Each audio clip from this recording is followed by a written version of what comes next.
আসসালামু আলাইকুম। আমরা আছি এখন কোলাকেন্ডেল হাটে। এটা হলো পুরাতন সেই কোলাকেন্ডেল হাট।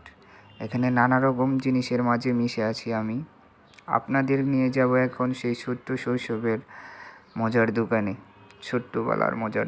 দেখতে দেখতে হাটের মাঝে আমরা প্রবেশ করতেছি। এখানে নানা রকম জিনিস পাওয়া যায়।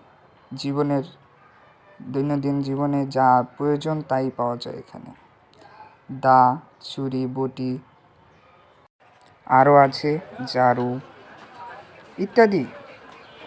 গরু, ছাগল, মার্কেট পর্যন্ত হাঁস, মুরগি এগুলো সব পাওয়া যায় এই হাটে। চলেন তো এখন সে শৈশবের মজার দোকানে দেখেন তো আপনাদের শৈশবের সাথে কি এগুলো মিশে আছিল কিনা। আমার শৈশবের সাথে কিন্তু মিশিয়েছিল। 10-5 টাকার কিনে কিনে খেতাম, কিছুক্ষণ পরপরই যেয়ে খেতাম। এই হাট থেকে নিয়ে নিলাম আমার সেই শৈশবের মিশে থাকা মজাগুলো, যেমন মিষ্টি কুটকুটি, ঝাল কুটকুটি, নিমচি, ঝাল নিমচি, আরও নানা রকমের বাদাম নিয়ে নিলাম এই হাট থেকে।